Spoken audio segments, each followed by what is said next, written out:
Hello, everyone. Thank you so much for joining our new reality, our new work from home reality, and talking today about remote workforce enablement and how to make that work best for you and your team, and talk about some tech considerations that make this go easier for everyone in your organization. My name is Dean Quiambo, partner here at Mannino. I'll be one of the presenters today and happy to go on this path with you. Hi, Dean. John Stewart here, Managing Director of the Strategy and Transformation Practice at Mannino. It's a pleasure to be speaking here today. I think with so much uncertainty and volatility, VUCA, for those familiar with the acronym, we actually have a moment here to strategize and lay some new plans to how to be more productive and efficient as a workforce. So while it's nerve-wracking, it's also very exciting. So happy to be here.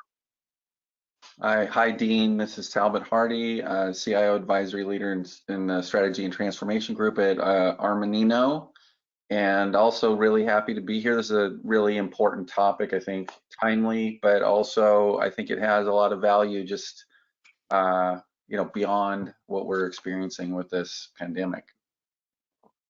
I think that's absolutely right. I think that this has brought remote workforce issues very much to the forefront, but I think the best organizations were kind of ready for all of this, and so it'll be really interesting to dive in today. A quick overview about Armanino. Our goal is to be the most innovative and entrepreneurial firm that makes a positive impact on our clients, our people, and our communities. We are a holistic firm. We do the traditional tax and audit work, but right now we're doing a lot for organizations in terms of outsourcing, CFO advisory, some of the technology consulting that we'll be talking about today. We do SOX communications, and also things like restructuring and AI as well. Of all the accolades out there, what we're most proud about is the way that we work with our customers.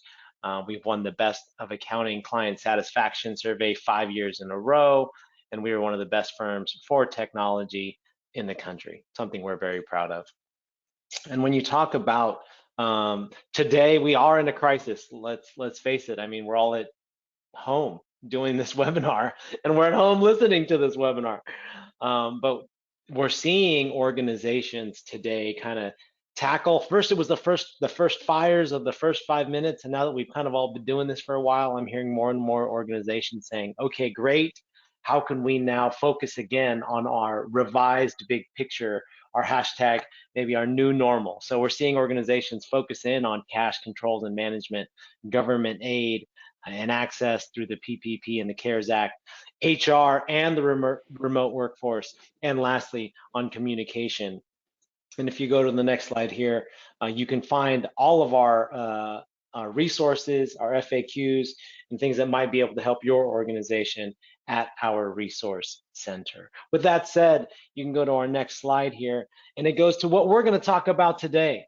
Why remote force enablement? Is this going to be more than just the next, hopefully, 10, 12 weeks of COVID-19? And what are the best organizations doing today to focus on enabling remote workers? We're going to talk about connectivity strategy, enablement of tools, talk about management, and then how your IT team can support that strategy. So with that said, let's dive in.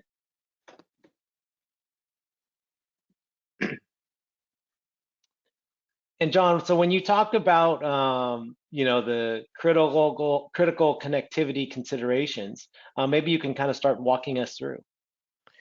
Yeah, listen, I think in this new world that we're dealing with, kind of the rules are getting rewritten, right? We get a chance to redefine things, good or bad. But particularly given, like you said, we're all at home.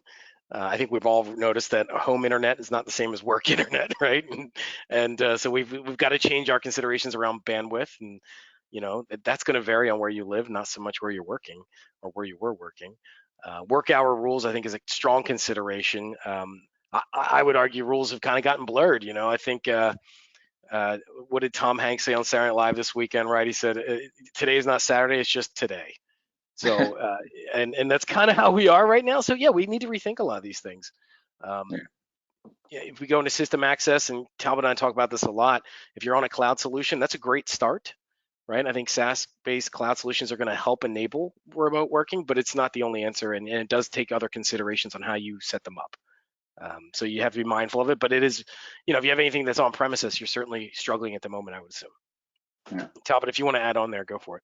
Yeah, I mean, I think one of the keys to this, from a strategy and planning standpoint, is to know what your remote workers have and understand what they need. So, when it comes to bandwidth, and we're looking at that, and the recognition that there's a whole bunch of people sometimes in households sheltering together with remote work that are consuming bandwidth.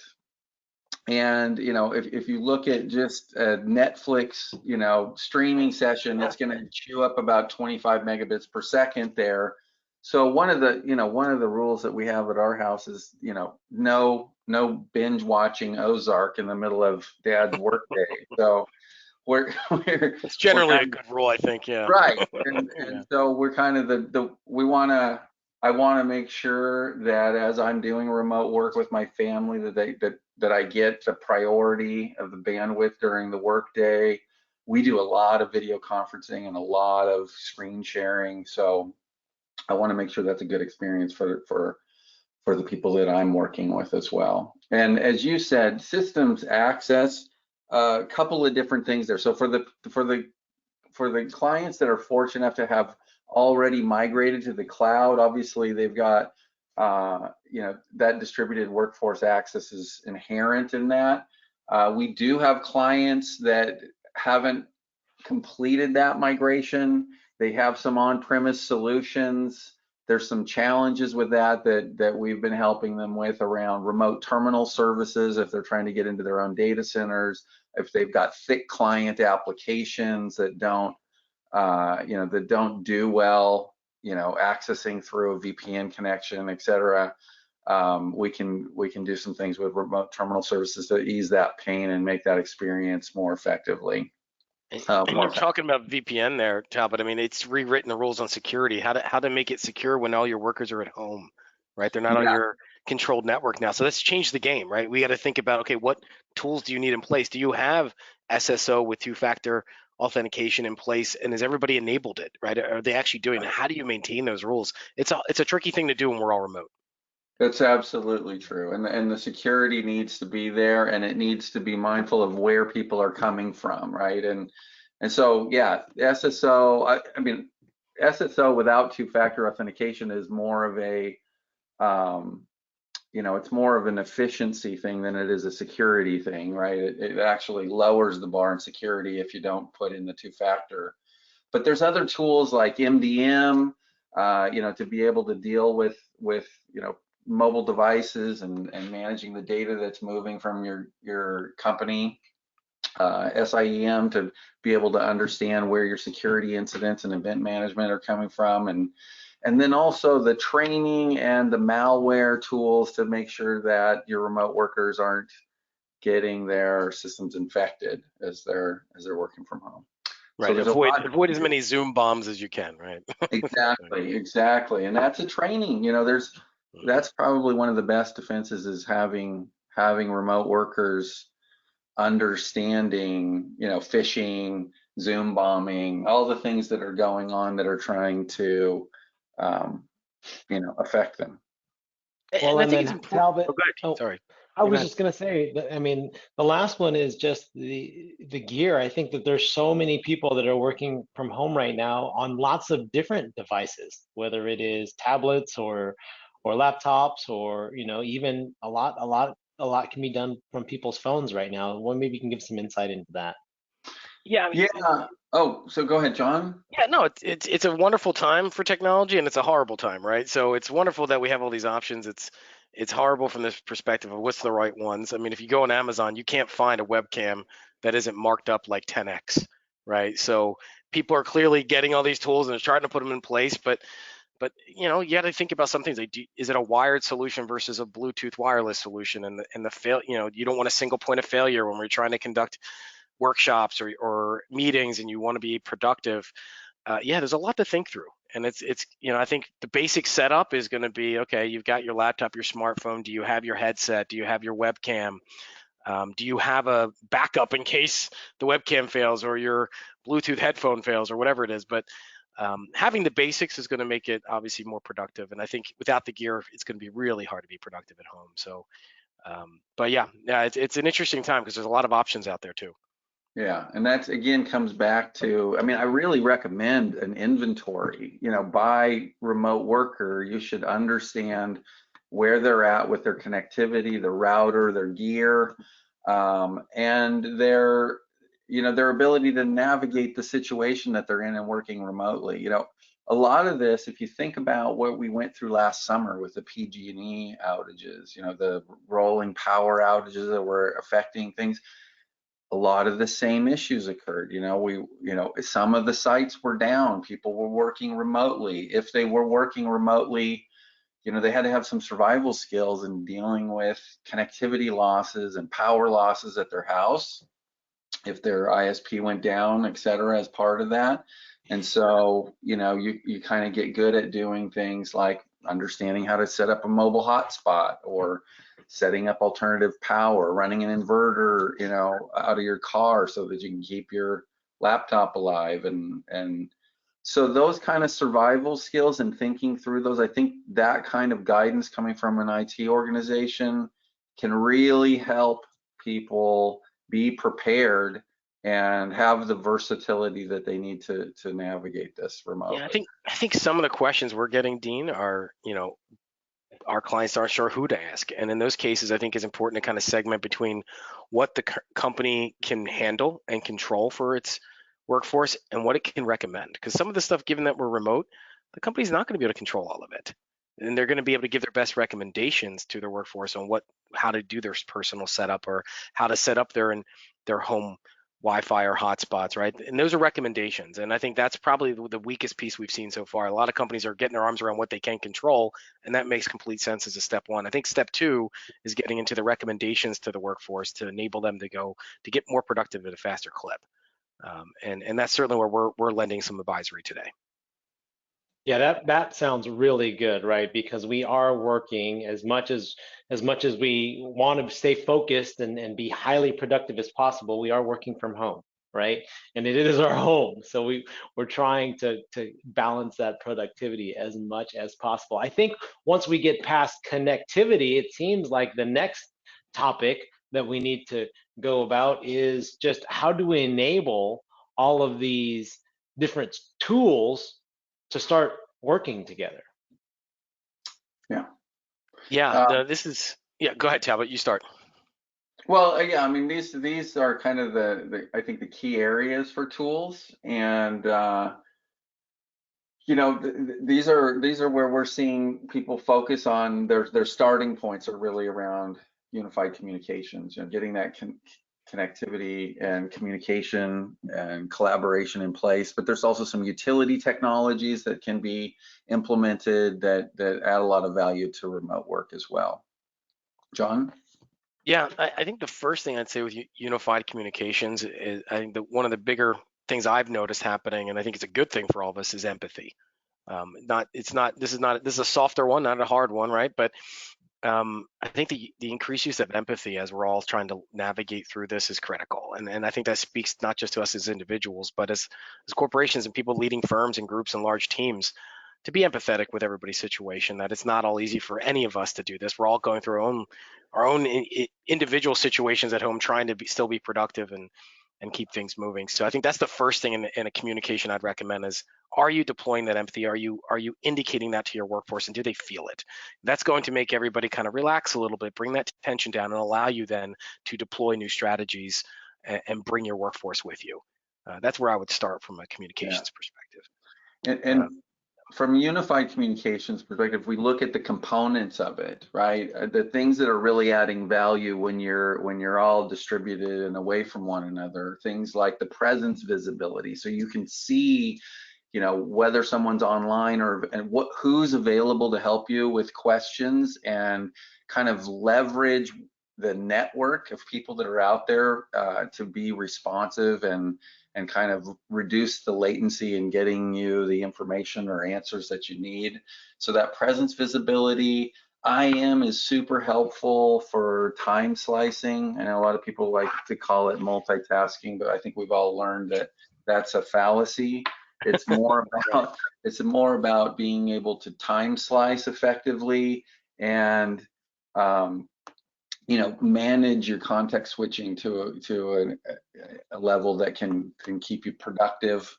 Obviously, that voice and video escalation when you need to kind of engage with somebody, you can escalate the communication channel up to that, and then you can bring in other people. I like, I like the idea of being able to pull subject matter experts together and get 3, 4, 5 people on a call to focus on a problem in a condensed time frame. So Yeah. that's, I think, the benefit of unified communications. And I think as it goes into collaboration tools, Dean, I think I look at it, you need 4 tools essentially. I mean, you can add on from here, but you need a task tool, you need a discussion tool, you need a workshop tool, and you need a video tool. And there's a host of them out there. We have our preferences, obviously, and we've stood up ours internally. Full disclosure, Talbot knows this. About 4 weeks ago, I panicked when we had a client call before all the stay in place orders were invoked that we were not allowed to visit them anymore because the first early cases in Northern California were hitting. And that necessity is the mother of invention. We went to work and found out a way to get a virtual workshop tool put in place so that we could continue adding value and continue on with the client work because they didn't want to stop the projects. They just didn't want us there in person for obvious reasons. So we've stood up a host of tools that we're deploying and now advising our clients on standing up as well to make them more productive. But I think if you have those 4, task, discussion, workshop, and video, you're going to be pretty productive, and you can get people spun up pretty quickly and make them agile with it. John, quick question for you. When you have to stand something up so quickly, is there any best practice insight when you have to do something so quick? Now that you had to do that you learned that maybe you might want to share here. Yeah. First, be patient and transparent, right? It's not going to be perfect. You're going to stumble, and your colleagues are going to see you stumble, and that's okay. This is all new for everybody. So the first thing is just put in the work. Take that first step, right? Like get in. Exactly. What we did is we looked at, and I said we mean Talbot and I. We looked at a handful of tools that we knew were available and started vetting them quickly. And we spent the better part of a Friday and Saturday figuring it out. And we went with the best available. We thought would really gain the most value for our clients and allow us to continue to add that value remotely. And then we started training our clients on it. And then we've got over a dozen already in the tool actively working in this virtual workshop tool. And we're learning on it constantly. So we're open going into it. Like, guys, we've stood this up. We're becoming experts at it, but we're going to learn all together in how we do this, and we're going to be effective at it. So I think it's being patient and open and understanding that we're going to continue to evolve these solutions as we go, but we've got a good start. And so evaluating it, getting, as what Jeff Bezos would say, get 70% right and go, right? Like, and that was kind of where we went with it. I think another thing that we really did well there, and we kind of blitzed it, right? And Yeah. we had, several tools that we thought were candidates. We went in and blitzed them with scenarios, work scenarios, and that we wanted to see how it would do in those situations, and we hammered on them really quickly eliminated a couple of them because they just couldn't do some of the things that we fundamentally needed to do. But that process of elimination that we went through so rapidly, right, resulted in, I think the tools that we've picked is pretty fantastic, and it just gets better every day, frankly. And we pulled it, to be honest, we pulled in a couple clients that knew we were trying to figure this out and asked them, right? We showed them what we were looking at and had them vet it. So we were being really open and collaborative to find a solution that would work for everybody. Yeah. Do we want to, does it make sense for us to share our favorites here, or does it not? Dean? Totally up to you. Totally up to you. I mean, I think everyone has found their favorites now that we've been doing this for a while. But the interesting thing is that, we live and work in an area that is hot for disruption. So with regards to video, I'll share a story with you. I've been a big Zoom fan for a long time. Mm-hmm. And then I had a CEO of a video conferencing disruptor, right? And Zoom's only a couple years old. Disruptor say, "Hey, Dean, what if I could tell you this about your video meetings?" And I was like, "Oh my gosh, I would love that."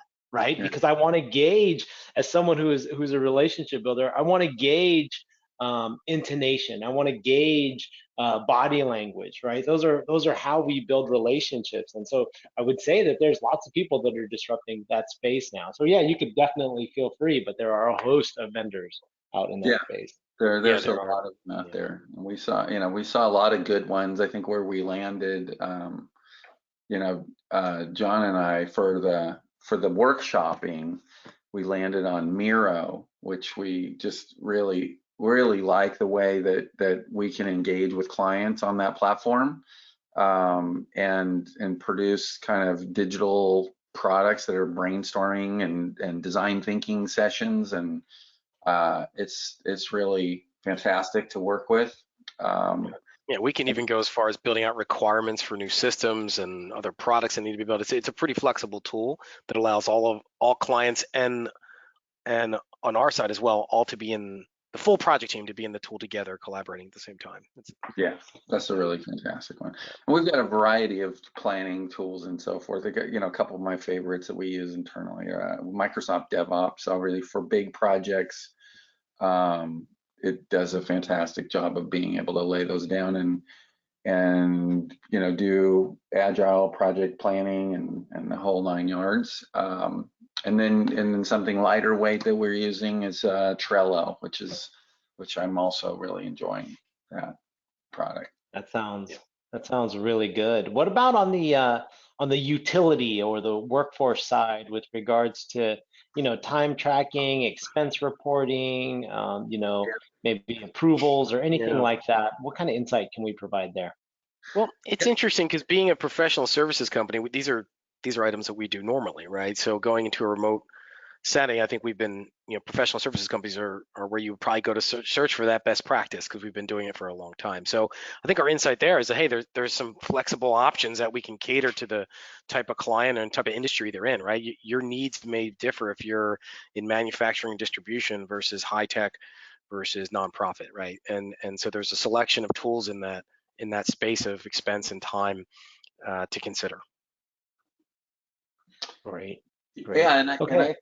I think, Oh, Dean, quick, one of the things that we're seeing is some clients have processes that are still kind of, assuming they're all going to be together inside the office, and they might be paper signature based processes, right?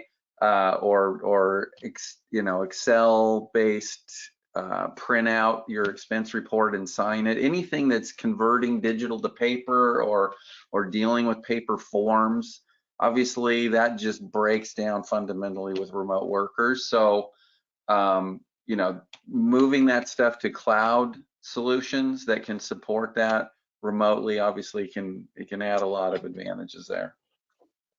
Yeah, great. we may go to why don't we go to the next section, Dean? Because I think we can add on some more into that one.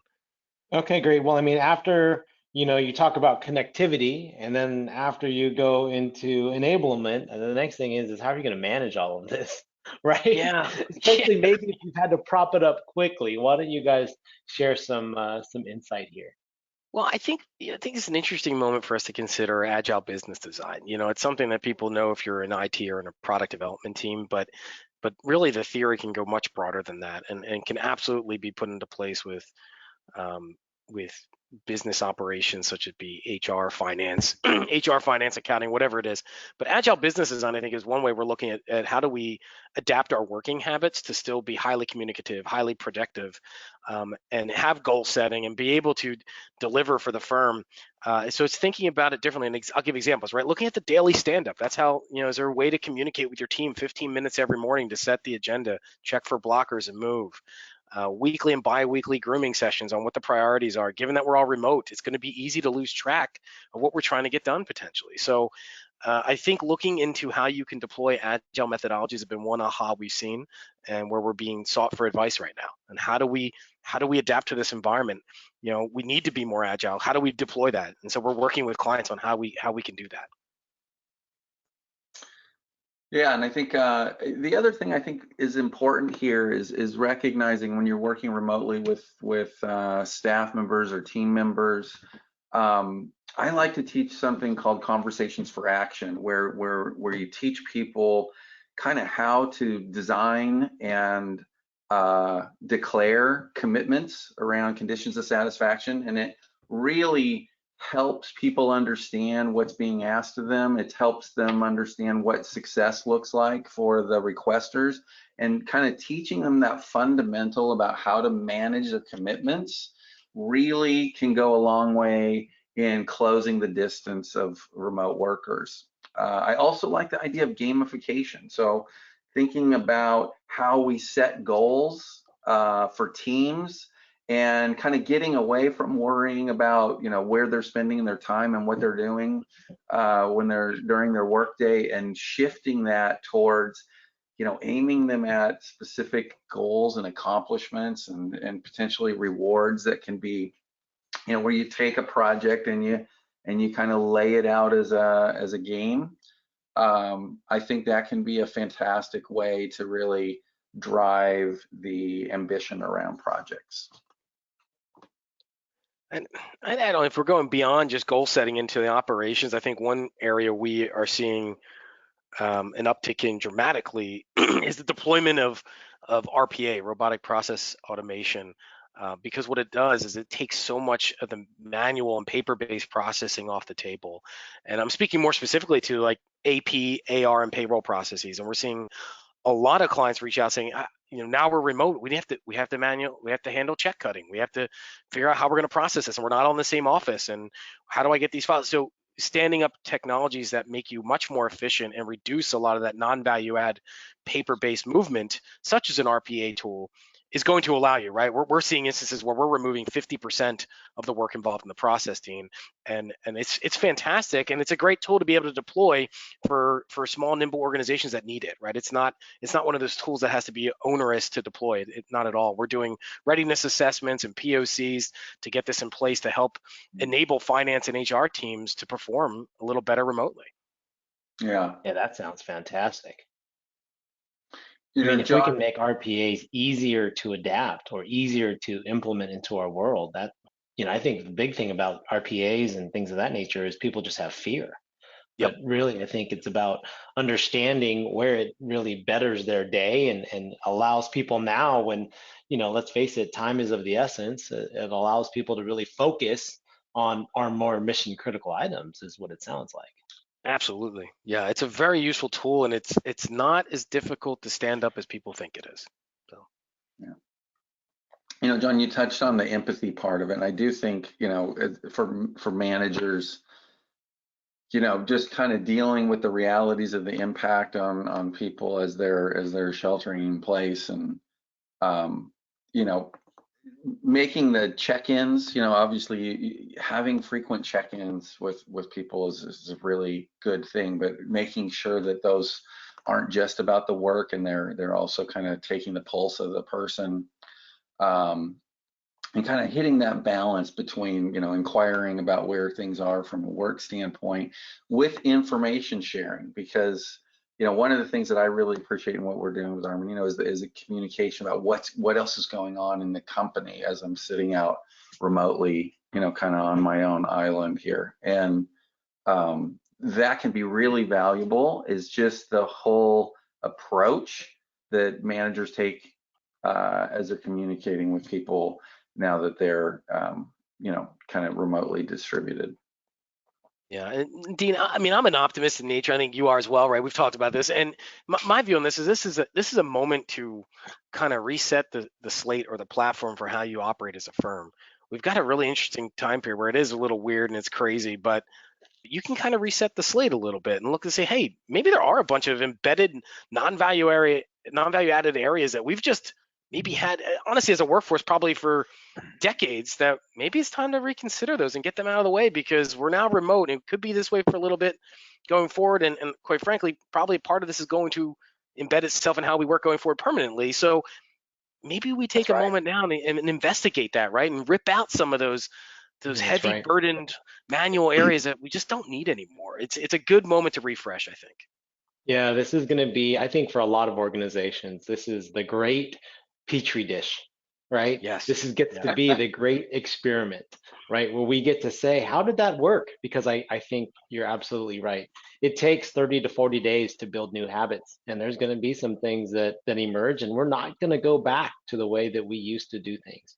And I think that this is a great opportunity to really learn about our organizations, our teams, how we can best do things, and how we can move forward into an area of kind of forcing that digital transformation a little bit, right, John?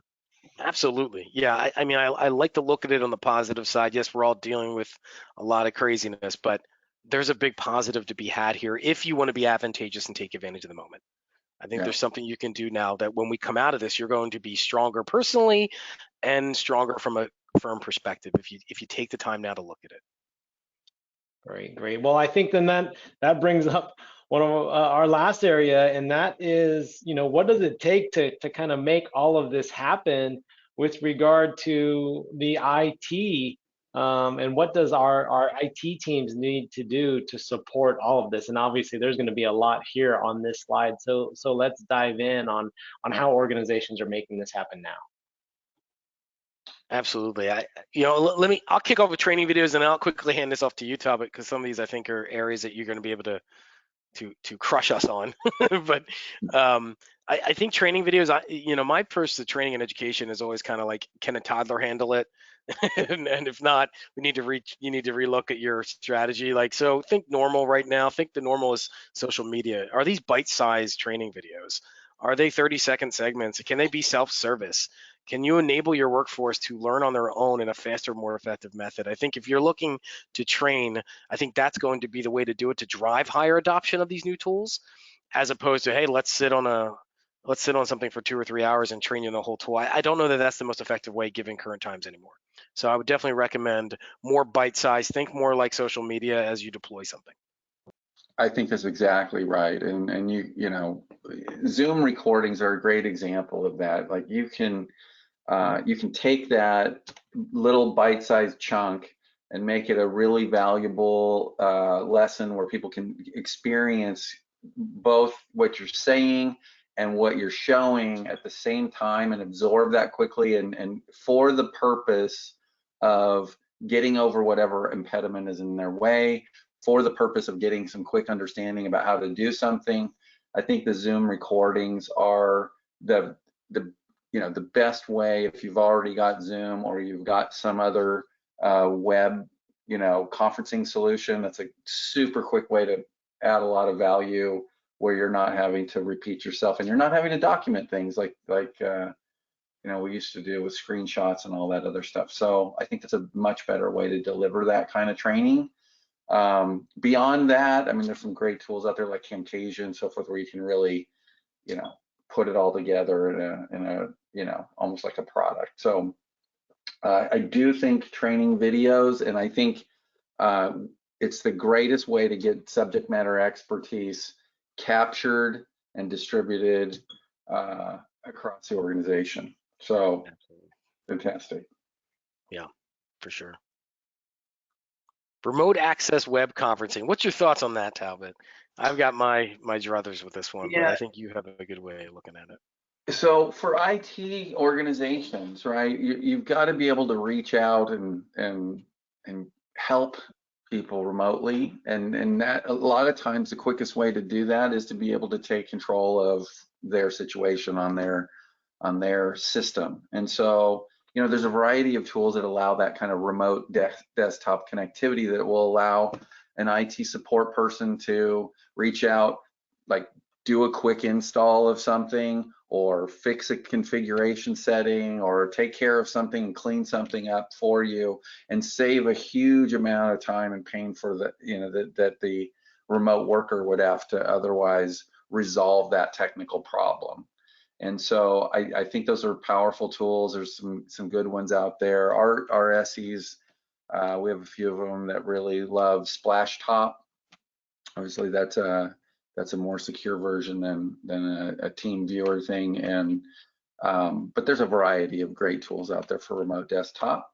And I think it's something that you just got to have in your tool bag as an IT organization. Totally agreed. Yeah, and I can go through some of these other ones, John, if you'd like. And Yeah, go uh, through them. I mean, this is I'm not going to stand in the way of the expert here, Tom, but I think you know these things blindfolded. So yeah, walk us through them, man. so, automated updates, obviously, for everything from security vulnerabilities to trying to get new software out to software updates out to a remote workforce. Patch management becomes super, super important. And, there's a lot of good tools out there, but you got to have one in the bag. Ones that can, you can do a scheduled push. You can provide some flexibility to the remote worker on when they have to accept that update, those types of things, and that flexibility around that, I think is, super important. Obviously, the benefit to the IT organization is, when you've got people all on the same versions of things, and you're going to reduce the troubleshooting variables that they've got to deal with, and also reduce the security risks to the organization. So I think there's some big benefits in handling your patch management. Service tracking and measurement. I mean, everybody knows about IT request systems. Some people love them, some people hate them. I like the ones where you can just make it easy on the requester to just send in an email or do something like that, and then classify it and deal with it on the back end. But I do think for IT organizations, one of the most important things that they can do, and they don't always do this, is measure things. So measure response time, measure time to complete things, measure support volumes by certain request categories, so that you can do some trend analysis. You can shore up where you need to provide a higher level of service or some education, again, training video, either internal training for the IT organization to provide a better service experience. So measuring that, what's happening with the IT service delivery, I think is a super important thing to do, and making sure that you've got that structure in the IT tracking system to support that easily is super important. And then lastly, repair and logistics. I think this is an interesting one. So one of the things that I see happening is where clients have spent the time to develop strategy, spare strategy, strategy around standards for PCs and laptops and equipment, um, standards around their technology life cycle and when they're going to do replacements and refreshes and stuff like that. They fare far better in these situations. They might have their spares inventory is going to be less disjointed, and they'll be able to, have it be more responsive if they run into problems.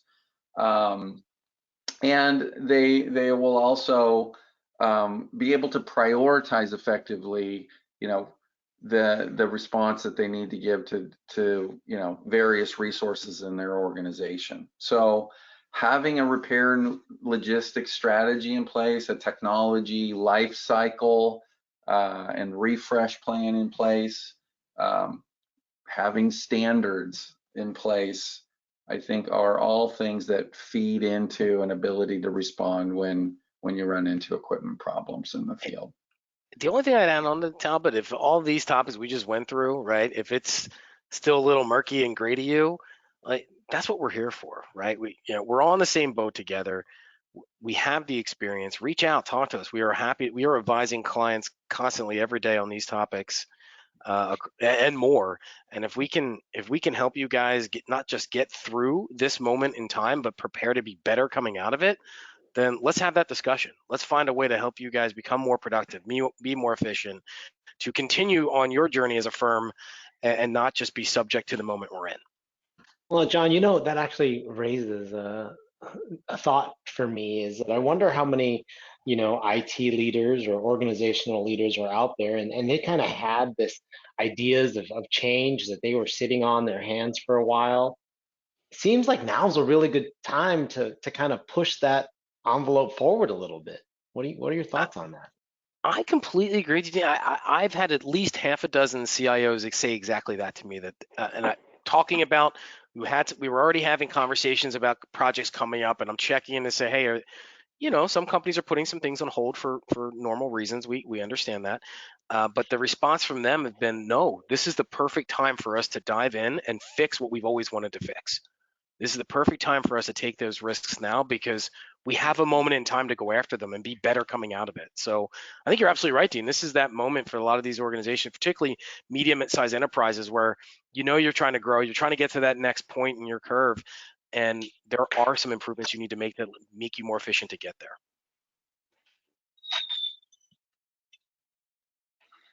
I agree. That sounds really good. Really good. And maybe just they needed a little bit of validation, right? But this is again, like we talked about earlier, this is the validation period. It really is, and I think the bigger myth that we've had to dispel is that this is a low bar to entry to improving right now, right? It doesn't take a lot right now to start to move your firm forward. It may feel daunting because we're all subject to a whole bunch of change all at once, and that never goes easy for anyone, right? We're humans. We don't really like change as much as we say we might, and that's okay. That's a normal reaction, right? But the second step to that reaction is then understanding it and pushing past it. And there's a low bar to making a huge impact here, and we're having those conversations actively with our client base, right? With various CTOs and CIOs and CFOs about how do we keep moving the firm forward? Where are those improvement levers right now in place? What ones should we examine that make the most sense, most bang for the buck for the organization? And they're there. It's a lot of low hanging fruit in a lot of cases, and this is the time I think you look at that. Well, and we can definitely let's start taking questions from everybody who's been tuning in. If you have questions, please type them in. We'd love to see them, and share some insight. But I guess one of my other questions, and this is just being curious, John and Talbot, is our organizations kind of looking at this opportunity as, there could be some differentiation time, right? Like there's going to be organizations that kind of take this time and it's going to be really hard for them and trying to get through is going to be hard, and there's going to be other ones that really use this time to differentiate and separate themselves from others. Are you guys hearing anything like that in the marketplace? I We am. are. Yeah. Yeah, Go ahead. I would, it's interesting. I'd say if you look at, CIOs that I talk to, they kind of fall into a couple of different camps. One is kind of where they're dealing with, problems, and they're kind of, there's fear and risk aversion, and they're looking at their work queue and the project backlog in terms of kind of risk mitigation and resolving problems. And then there's a whole nother set that's looking at these as this is an opportunity, right? And so their motivation is about where they can gain, what they have to gain, what opportunities that they have, where's this, if they can do better than most, where does this give their organization an opportunity during these trying times? And so it's interesting, the mentality differences that as we're talking to them. I do think that this is a huge opportunity at this point in time to make some significant progress. But I also think it's just in terms of, if this particular thing passes, it doesn't take away the things that we're really talking about today, because this is all about a business continuity thing at the end of the day. Whether this is the reason that people can't come into the office, or there are other reasons that people can't connect, work in the office, get to the data center systems, etc. This is about business continuity planning and making sure that your organization is prepared and that your technology stack is what you want it to be able to deal with those eventual situations. Yeah, I mean, let me add on a specific example for you, Dean. We've had a CEO of a large manufacturing company, and I fully expected them to say a lot of things have been put on hold, and we got the reverse conversation. The reverse was, no, this is time for our transformation project. So we're going to shift gears and we're going to start to eat our own dog food and improve ourselves so that when this comes out of it, we are going to be more efficient. And I loved that progressive view. He was staring the fear in the eyes and saying, there's a way we get through this better. Let's look at that. maybe we can't do everything we were doing before, fine, but we can certainly do other things. And he wanted, and what I loved about that is he was willing to have that conversation. He pulled us in to help him think through it, and now we're down the road on that transformation effort for him. And that's his plan. His plan is when we come out of this and people are starting to resume going back to the workplace a bit here, he wants to be stronger for it. And I think that's a great mentality. Great. Okay, so is there any, I mean, we're right up against it now, coming to the end of our presentation. Is there anything just lasting? I mean, that was a great wrap up. John, is there anything else that maybe you think people should consider? Maybe what about the ones that are kind of hesitant right now, that might have leadership that they're working with, that are kind of fearful, or have a lot of they've identified a lot of obstacles on why things can't get done. Is there any tips for them? Yeah, I'd say reach out and have that 15-minute conversation with us, and let us see if we can give you some ammunition to help you get through that fear, right? Because it is daunting. There's a lot of things moving at once, and we're all in that same boat. And I think I go back to my previous comment of it's a lot easier to tackle this than one may think once we get into the weeds and start to break this apart. You're speaking to two guys here. Obviously, we love problem solving, and this is what we do, and we love engaging with our clients to do that. So you're going to find an enthusiastic audience at this end, and if that's what you're in need of right now, some people to really be supportive and be positive and help you think through the problems, then please reach out, because that's what we're here to do, and we're going to keep doing it. Great. Well, with that said, looks like we're going to be able to give everybody back 10 minutes back to your day. Really appreciate everybody tuning in. And again, if you have any questions around validation or some deeper, more individual or customized questions that you'd love to follow up on, please feel free to reach out to John, to Talbot, and to myself. We're here for you in this time, but going forward in the bigger picture as well. So thank you everyone for tuning in. And thanks, Dean. Thanks for hosting this. This was Yeah, fantastic. thank you.